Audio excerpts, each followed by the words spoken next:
Let's take a look at 8 of the biggest transfer coups signed by newly promoted clubs. Fulham, Edwin van der Sar. Not the first time Fulham are going to appear in this list, but back when they were promoted in 2001, they were ambitious. Not only were they splashing out a club record 11 million on Steve Merlet, who would flop spectacularly by the way, but they'd also be spending 7 million to part Juventus with Edwin van der Sar. It's not like the Dutchman was some unknown keeper who needed that breakthrough move to Man United to be recognised. He'd already been crowned best European goalkeeper in 1995 after winning the Champions League with Ajax. How the hell was he walking headfirst into a glorified shed to watch Alan Goma and Zat Knight try to clear a ball? Just kidding, Fulham fans. Craven Cottage isn't a shed, it has an enchanting old man musk. Man City, Nicolas Anelka. So Nicolas Anelka spent his career jumping around the place with all the ferocity of an epileptic flea. The Frenchman has practically played for half the Premier League at this stage, and even some who are now stuck in the Championship. If Sheikh Mansour hadn't rescued the club with a big bag of cash some 10 years ago, it's very likely that City would have become another one of his employers to end up circling the drain instead of winning everything in sight. Promoted in May 2002 as Championship winners, within a week Kevin Keegan, a man who craves strikers like Celestia Vega does a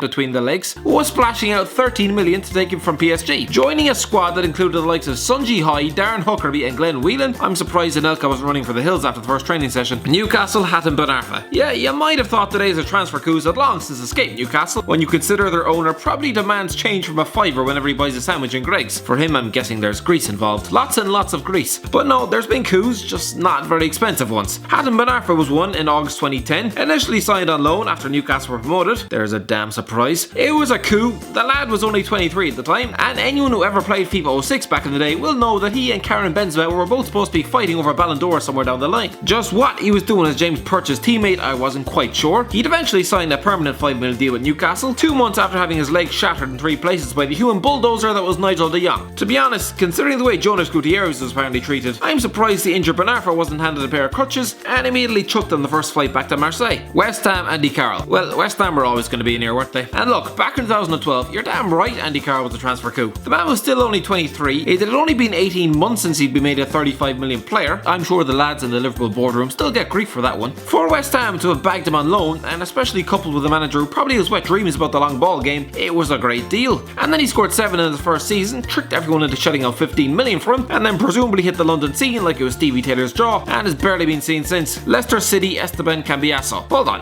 Esteban Cambiasso, a former Champions League winner, is ending up at newly promoted Leicester City? Surely not. For Leicester fans, this news was probably too surreal for them to process. They'd probably needed to lie down. They hadn't seen anything yet. But yeah, former Real Madrid and Inter Milan midfielder Cambiasso linked up with Leicester in August 2014, scored in a 5-3 win against Man United a month later, and left the club after keeping them in the top flight, instead choosing to sign for Olympiacos. I'm sure he spent the next years slamming his head off the kitchen sink. Middlesbrough, Victor Valdes. 6 La Liga titles, 6 Copa de Españas, 2 Copa del Reys, 3 Champions Leagues, a World Cup, a European Championship, 2 La Liga Goalkeeper of the Year awards, and a Middlesbrough Player of the Month for October 2016. Doesn't really sound right. In late 2014, Victor Valdes announced that he'd be leaving Barcelona after over 500 appearances, after growing sick of the pressure that comes with representing such a massive club. In his head, he probably thought, okay, I've built up enough credit in the game to earn me a solid move to Monaco or something. Then, almost as if he was punished by the footballing gods for his insolence, an anterior cruciate ligament ended his Barca career for him, leaving him hobbling down the job centre to look for a club. He had to wait 6 months for Man United to pitifully take him, who seemed to be in the business of nursing former greats back to health. 2 games later, he found himself in Belgium before scuttling back to England with newly promoted Middlesbrough. As he took one look around at his surroundings, pulling the curtain down on a glittering career sitting next to Jordan Rhodes in the dressing room and living in a glorified industrial estate, he probably wondered just what he'd done to deserve this. Fulham, Jean Seri. So Jean Seri is not playing well for Fulham right now, but that does not make his transfer any more bizarre. This was a lad who was tipped for a move to the likes of Barcelona and Chelsea recently, before Fulham stepped in 5 minutes after getting promoted and signed him from Nice for £35 million.